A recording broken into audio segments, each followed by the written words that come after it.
برادران عزیز، بزرگان محترم، جناب نبی کریم سرور دو عالم صلی اللہ علیہ وسلم کی سیرت کا بیان چل رہا تھا۔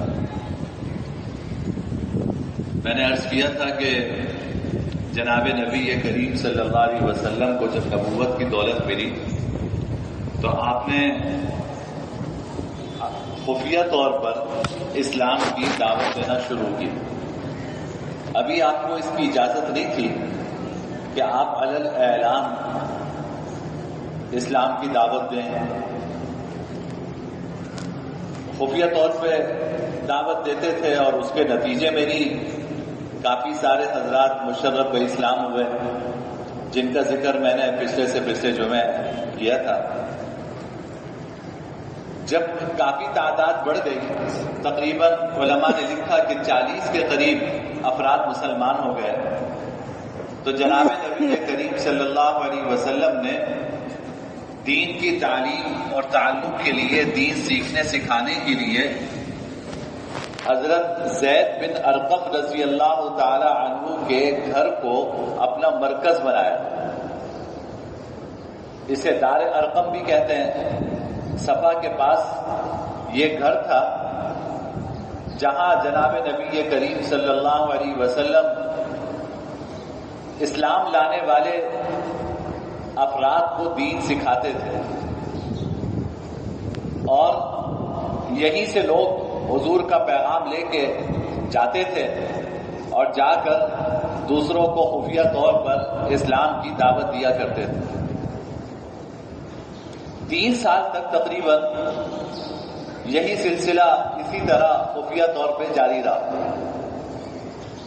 جب تک معاملہ خفیہ تھا تو قریش کو پتہ تو تھا، لیکن چونکہ آپ بھی خفیہ طور پر دین کی دعوت دے رہے تھے تو وہ بھی آپ کو علل اعلان نہ برا بھلا کہتے نہ تکلیف پہنچاتے تھے۔ 3 سال بعد قرآن کریم کی آیتیں نازل ہوئی، فاصدع بما تؤمر واعرض عن المشرکین۔ جو دین آپ کو بتلایا جا رہا ہے، اب آپ کھلم کھلا اس کا اظہار کیجئے، آپ کھلم کھلا اس کا اظہار کیجئے اور مشرکین کی پرواہ نہ کیجئے۔ انا کفیناک المستہزئین، جو آپ کا مذاق اڑائیں گے ہم ان کے لیے کافی ہیں، جو آپ کا مذاق اڑائیں گے ہم ان کے لیے کافی ہیں۔ اب آپ دین کی دعوت جو ہے وہ کھلم کھلا دیجیے۔ اور آیت نازل ہوئی وَأَنذِرْ عَشِيرَتَكَ الْأَقْرَبِينَ، اپنے قریبی رشتہ داروں کو ڈرائیے، اپنے قریبی رشتہ داروں کو ڈرائیے۔ جب یہ آیات نازل ہوئی تو پہلے مرحلے میں جناب نبی کریم صلی اللہ علیہ وسلم نے اپنی پھپھیوں کو اور اپنے چچاؤں کو اور ان کے بچوں کو آپ نے جمع فرمایا۔ حضرت علی فرماتے ہیں رضی اللہ عنہ، آپ نے مجھ سے فرمایا کہ علی دیکھو تھوڑے سے پیسے ہیں، اس میں کچھ گوشت لے آنا، کچھ دودھ لے آنا، رات کو میں اپنے سارے رشتہ داروں کو جمع کروں گا۔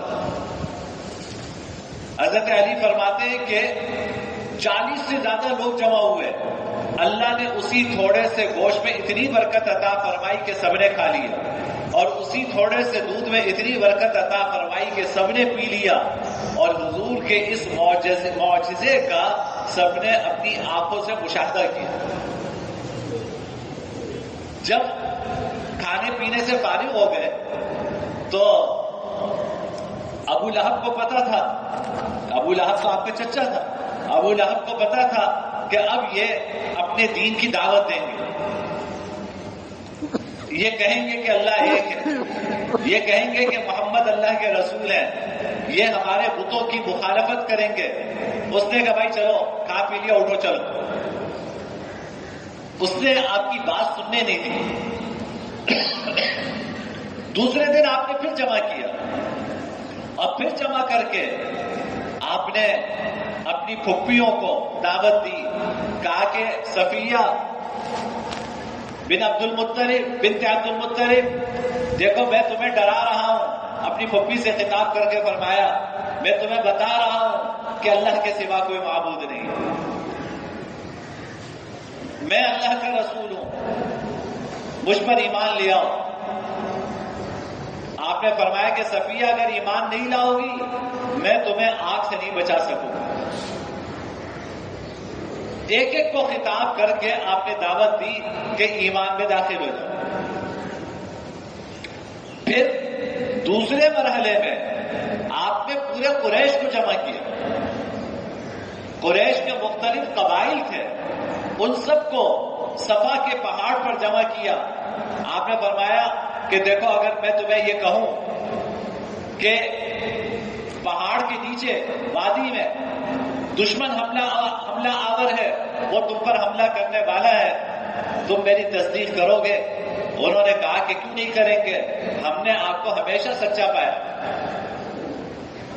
آپ نے فرمایا کہ اچھا میں تمہیں یہ بتلانا چاہ رہا ہوں کہ اللہ کے سوا کوئی معبود نہیں اور میں اللہ کا رسول ہوں، ایمان لے آؤ کامیاب ہو جاؤ گے۔ اس پر ابو لہب اٹھا اور کہنے لگا علی تبت لک لہذا جمعتنا یا محمد، تیرا ستیہ ناس ہو محمد، کیا تو نے ہمیں اس کام کے لیے جمع کیا تھا؟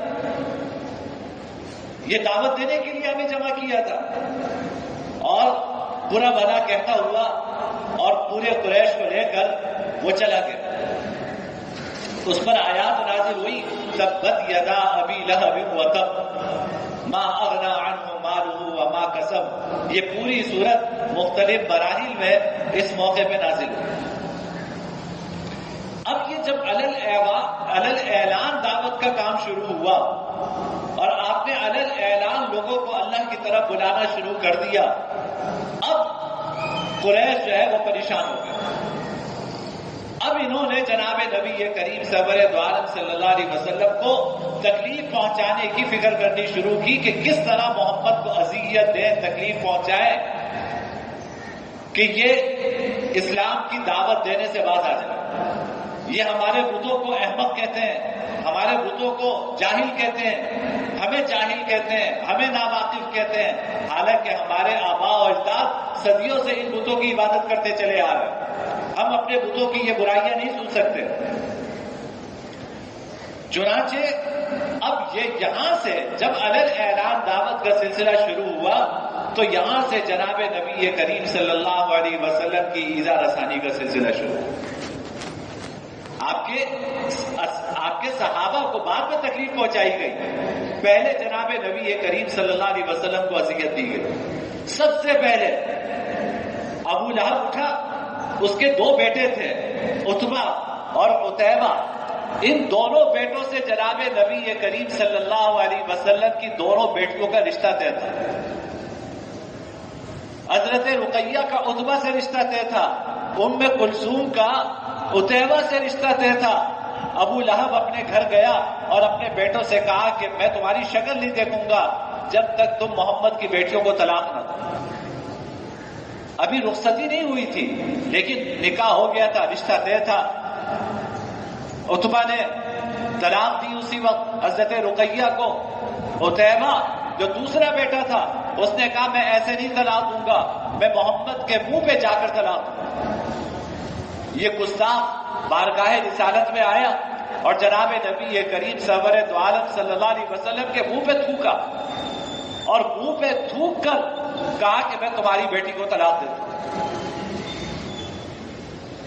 اس موقع پر جناب نبی کریم صلی اللہ علیہ وسلم نے بددعا دی اور کہا کہ اللہم سلط علیہ کلبا من کلابک، یا اللہ اپنے درندوں میں سے کسی درندے کو اس پر مسلط فرما، اپنے درندوں میں سے کسی درندے کو اس پر مسلط فرما، اس نے مجھے اس طرح تکلیف پہنچائی ہے، صرف یہ نہیں کہ میری بیٹی کو طلاق دی ہے، میرے منہ پر تھوک کر گیا۔ احادیث میں آتا ہے اللہ کی لاٹھی بے آواز ہوتی ہے۔ کچھ دنوں کی بات تھی، ابو لہب اپنے بچوں کے ساتھ شام کے سفر پر تجارتی سفر پہ گیا۔ قریش کا قافلہ پورا ساتھ تھا، یہ تجارت کے لیے گئے۔ شام کے کسی علاقے میں جا کر ایک جگہ رات کو ٹھہرے تو ابو لہب کو خطرہ تو تھا کہ جب محمد نے یہ کہا ہے تو یہ بات پوری ہوگی۔ رات کو جب قیام کے لیے وہاں رکے تو بیچ میں عتیبہ کو سلایا، آس پاس قریش کے لوگ سوئے، اس کے آس پاس اونٹوں کو بٹھایا گیا تاکہ اس کی حفاظت کا پورا انتظام ہو۔ اللہ کا کرنا یہ کہ رات کو جنگل سے ایک شیر آیا اور اس نے اسی عتیب سب کو سونگتا ہوا عتیبہ تک پہنچا اور اس کو اٹھا کے باہر لے گیا اور چیر پاٹ کر کے رکھ دیا۔ جناب نبی کریم صلی اللہ علیہ وسلم کی یہ بدعا اللہ نے قبول فرمائی۔ سب سے پہلے ابو لہب نے اپنے ان دو بیٹوں کے ذریعے جناب نبی کریم سرور دو عالم صلی اللہ علیہ وسلم کی دو صاحبزادیوں کو طلاق دلوائی۔ اسی لیے بھائی میں بیٹیوں والوں سے کہتا ہوں کہ کبھی بیٹیوں کے حوالے سے دیکھو، انسان کی بیٹیوں سے زیادہ کون اس کو عزیز ہوگا؟ انسان اس کو پالتا ہے، پرورش کرتا ہے، 18 سال 20 سال کی ہوتی ہے، آپ کسی کے حوالے کر دیتے ہو۔ اب وہ اچھا رکھے تو اچھا، وہ برا رکھے تو برا۔ اگر بیٹیوں کے حوالے سے تکلیف پہنچے تو ہمارے آقا جناب نبی کریم سرور دو عالم صلی اللہ علیہ وسلم کی زندگی آپ کے سامنے ہے، انسان اس کو دیکھ کے تسلی لے۔ دو بیٹیوں کو طلاق ہوئی اسلام کی دعوت دینے پر، 3 بیٹیوں کو اپنے ہاتھوں سے حضور نے دفنایا۔ حضرت رقیہ کا انتقال آپ کے سامنے ہے، حضرت ام کلثوم کا انتقال آپ کے سامنے ہے، حضرت زینب کی وفات آپ کے سامنے ہے۔ یہ 30-35 سال کی عمر کی یہ بچیاں یہ آپ کے سامنے رخصت ہو، بیٹوں کو اپنے ہاتھوں سے دفنایا۔ تو کون سی تکلیف ہے جو ہمارے آقا جناب نبی کریم سرور دو عالم صلی اللہ علیہ وسلم نے نہیں دیکھی؟ تو کسی کو تکلیف پہنچے تو صبر سے کام لینا چاہیے، اور جناب نبی کریم سرور دو عالم صلی اللہ علیہ وسلم کی ذات میں غور کرنا چاہیے کہ آقا بھی تو ان سارے مراحل سے گزرے، آپ نے بھی صبر سے کام لیا۔ کاش کہ کچھ شباہت مجھے بھی حاصل ہو گئی تو میرا حشر بھی اگر حضور کے ساتھ ہو گیا تو کون سا مہنگا سودا، کون سا مہنگا سودا۔ 2 بیٹیوں کو طلاق دینے کے بعد پھر یہ دونوں بیٹیاں حضرت عثمان غنی رضی اللہ تعالیٰ عنہ کے نکاح میں آئیں، تبھی ان کو ذوالنورین کہتے ہیں، 2 نور والے۔ حضور کی 2 صاحبزادیاں آپ کے عقد میں آئی۔ جب حضرت ام کلثوم کا انتقال ہوا آپ نے فرمایا عثمان اگر میری کوئی اور غیر شادی شدہ بیٹی ہوتی میں اس کا نکاح بھی تم سے کرتا، کوئی اور غیر شادی شدہ بیٹی ہوتی تو میں اس کا نکاح بھی تم سے کرتا۔ تیسری بیٹی آپ کی حضرت زینب، ان کا نکاح ایک اور جگہ ہوا تھا، آس کے نام میں بھول گیا، آس کے بیٹے تھے، ان سے ان کا نکاح ہوا تھا۔ ان کے اوپر بڑا دباؤ ڈالا گیا کہ کسی طرح وہ حضرت زینب کو طلاق دیں، انہوں نے طلاق دینے سے انکار کر دیا، کہا کہ نہیں میں یہ کام نہیں کروں۔ اللہ تعالیٰ نے بعد میں اسلام کی دولت بھی نصیب فرمائی، تفصیلی واقعہ ہے وہ کسی اور موقع پہ ذکر کروں۔ تو اب انہوں نے حضور کو اذیت پہنچانا شروع کی، 2 بیٹیوں کو طلاق دلوائی ابو لہب نے، اور ابو جہل موقع کی تلاش میں رہتا تھا، جہاں موقع ملتا وہ جناب نبی کریم صلی اللہ علیہ وسلم کو اذیت پہنچاتا ہے۔ آپ نے فرمایا اللہ نے مجھے 2 ایسے پڑوسی دیے ہیں کہ دونوں میری اذیت کی فکر میں رہتے ہیں، ایک طرف ابو لہب رہتا ہے، ایک طرف عقبہ بن ابی معیط رہتا ہے، ایک طرف ابو لہب رہتا ہے، ایک طرف عقبہ بن ابی معیط رہتا ہے۔ کبھی یہ میرے راستے میں کانٹے پھینکتے ہیں، کبھی یہ میرے سر پہ کچرا ڈالتے ہیں، لیکن آپ صبر فرماتے تھے۔ اس وقت حکم یہ تھا کہ بدلہ نہیں لینا، حکم یہ تھا کہ برداشت کرو، اسلام کی دعوت علل اعلان دو اور تکلیفیں برداشت کرو۔ آپ برداشت کرتے تھے۔ ایک مرتبہ مسجد حرام میں بیت اللہ کے سامنے نماز پڑھ رہے تھے، ابو جہل کہنے لگا کہ فلاں جگہ اونٹ ذبح ہوا ہے، فلاں جگہ اونٹ ذبح ہوا ہے، کون ہے جو اونٹ کی اوجھڑی لائے اور جب محمد سجدے میں جائے تو ان کے سر پہ ڈالے۔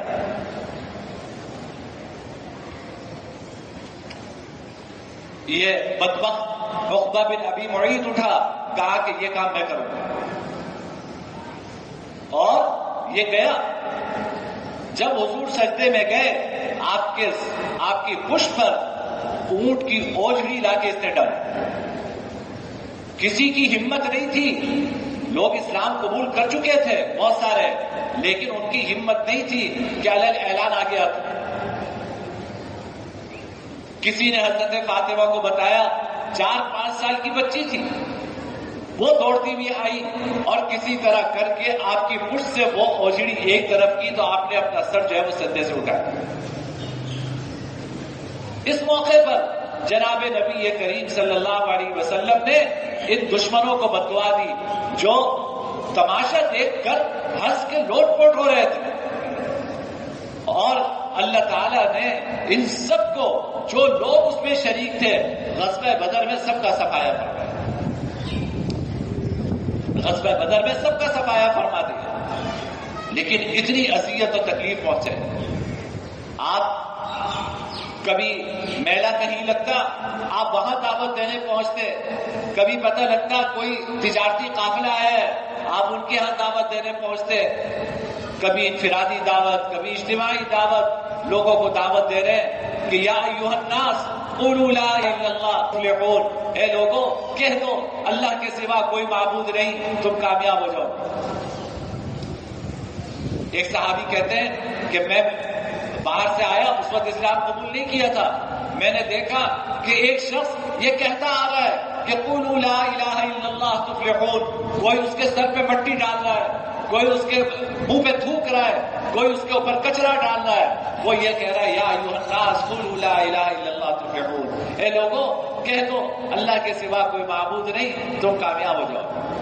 پھر کہتے ہیں میں نے دیکھا دوپہر کا وقت ہوا تو ایک بچی پانی لے کر آئی اور اس نے اس پانی سے اپنے باپ کا منہ دھلایا، یہ حضرت زینب تھی۔ آپ نے فرمایا زینب یہ دیکھ کے پریشان مت ہونا، اللہ تعالیٰ تمہارے باپ کو غلبہ عطا فرمائے، اللہ تمہارے باپ کو غلبہ عطا فرمائیں گے، برداشت کرتے رہے۔ ایک مرتبہ مسجد بیت اللہ کے سامنے سجدہ ریز تھے، یہی عقبہ بن ابی معیط آیا اور اپنی چادر آپ کے گلے میں ڈال کر اس چادر کو بل دینے لگا، یہاں تک کہ آپ کی آنکھیں ابل آئیں۔ حضرت ابو بکر صدیق رضی اللہ تعالیٰ عنہ کہیں سے گزرے، انہوں نے دیکھا آ کے آپ کی جان بچے، اور پھر یہ کفار حضرت ابو بکر صدیق رضی اللہ تعالیٰ عنہ پہ مسلط ہو گئے اور ان کو اتنا مارا کہ بے ہوشی کی حالت میں ان کو گھر لے جایا گیا۔ حضرت علی ایک مرتبہ ممبر پہ بیٹھے تھے، اپنے ساتھیوں سے کہنے لگے کہ تم بتاؤ دنیا میں کون شخص سب سے بہادر ہے؟ تو لوگ کہنے لگے کہ آپ سے زیادہ بہادر کون؟ فاتح خیبر ہے۔ آپ سے زیادہ بہادر کون؟ کہا کہ نہیں، میں ابو بکر سے بڑا بہادر نہیں ہوں۔ پھر یہ واقعہ ذکر کیا، کہا کہ جب یہ منظر تھا کہ آپ کے گلے میں چادر ڈال کر اس کا پھندا بنایا جا رہا تھا، میری ہمت نہیں ہوئی کہ میں ان قریش کے سامنے جاتا، اس وقت اگر ہمت کی تو وہ جناب ابو بکر صدیق رضی اللہ تعالیٰ عنہ نے کی، آپ کو بچایا بھی، خود مار بھی کھائی، آپ کا تحفظ کیا، اور یہ کہتے جاتے تھے اتقتلون رجلا ان یقول ربی اللہ، کیا تم ایسے شخص کو قتل کر رہے ہو، ایسے شخص کو ماننے کی فکر میں ہو جو کہتا ہے کہ میرا رب اللہ ہے؟ کیا یہ اس کا جرم بن گیا؟ جو کہے کہ میرا رب اللہ ہے، کیا یہ اس کا جرم ہے؟ تم اس کو قتل کرنے کی فکر میں ہو۔ یہ کہتے جاتے تھے اور حضور کا دفاع کرتے جاتے تھے اور مار کھاتے جاتے تھے۔ آپ نے فرمایا، حضرت علی نے فرمایا کہ یہ جملہ تو اس شخص نے بھی کہا تھا جو حضرت موسیٰ علیہ السلام کی قوم سے خطاب کر رہا تھا کہ اتقتلون رجلا ان یقول قال رجل۔ قرآن کریم میں 24ویں پارے میں اس کا ذکر ہے کہ ایک شخص بنی اسرائیل فرعونیوں میں ایک شخص ایمان لے آیا تھا اور خفیہ طور پہ مومن تھا، اپنا ایمان چھپاتا تھا۔ وہ جب دیکھتا تھا کہ یہ فرعونی بنی اسرائیل پہ ظلم کر رہے ہیں اور حضرت موسیٰ علیہ السلام کی جان کے در پہ ہیں، تو وہ کہتا تھا کہ اتقتلون رجلا ان یقول ربی اللہ، کیا تم ایسے آدمی کو قتل کر رہے ہو جو کہتا ہے کہ میرا رب اللہ ہے؟ حضرت علی نے فرمایا حضرت ابو بکر کا مقام بنی اسرائیل کے فرعونیوں کے اس شخص سے بھی اونچا تھا۔ وجہ یہ ہے کہ قرآن اس شخص کے بارے میں کہتا ہے کہ یکتم ایمانا، یہ جو فرعونیوں میں سے یہ جو شخص ایمان لایا یہ اپنا ایمان چھپاتا تھا۔ ابو بکر نے اپنا ایمان بھی نہیں چھپایا، ابو بکر نے اپنا ایمان نہیں چھپایا، جناب نبی کریم صلی اللہ علیہ وسلم کا دفاع کیا۔ تو اس طرح آپ کو اذیتیں پہنچائی گئی، آپ کو تکلیفیں پہنچائی گئی، لیکن آپ کے پائے استقامت میں کوئی نہیں، آپ اپنا کام کرتے تھے، جہاں موقع ملتا تھا وہاں دعوت دیتے تھے۔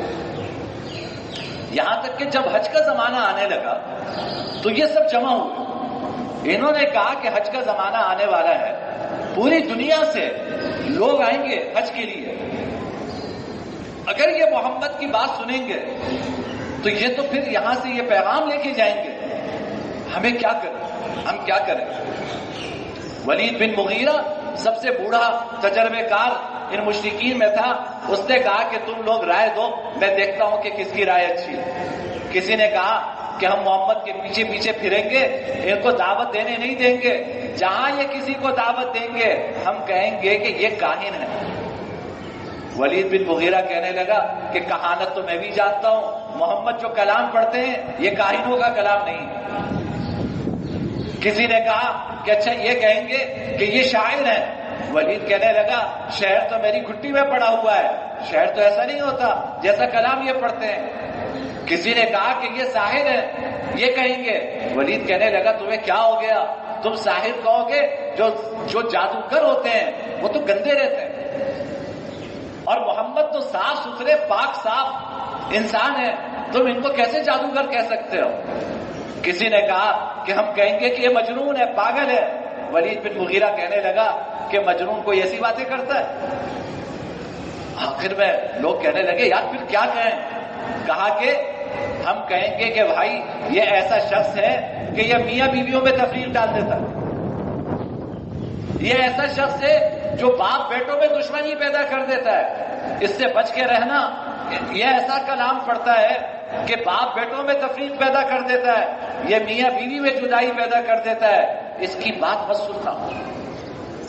چنانچہ جب حج کا موسم آیا، جناب نبی کریم سرور دو عالم صلی اللہ علیہ وسلم دعوت کے لیے ایک ایک قبیلے کے پاس جانے لگے، ایک ایک قافلے کے پاس جانے لگے، تو یہی قریش یہ پیچھے پیچھے چلتے تھے اور کہتے تھے کہ اس کی بات مت سننا۔ لیکن یہ ساری اذیتیں، ساری تکلیفیں آپ نے برداشت کی، ابھی تک اجازت نہیں تھی جواب دینے کی، صبر سے کام لیتے رہے۔ اور یہی وہ صبر تھا کہ جس نے جناب نبی کریم سرور دو عالم صلی اللہ علیہ وسلم اور آپ کے صحابہ کو کندن بنایا، اور اس صبر کا نتیجہ تھا کہ صرف 10 سال کے عرصے میں پورا جزیرہ عرب فتح کر کے دکھایا۔ 10 سال کے عرصے میں پورا جزیرہ عرب فتح کر کے دکھایا۔ اللہ تعالیٰ ان نورانی ہستیوں کی قبروں کو منور فرمائے۔ یہ جو کچھ تکلیفیں برداشت کر کر گئے، جو انہوں نے صبر کیا، آج مجھے اور آپ کو اگر کلمہ نصیب ہے تو وہ انہی کے اس صبر کی بدولت نصیب ہے۔ بقیہ باتیں انشاءاللہ اگلے جمعہ عرض کروں گا۔ وآخر دعوانا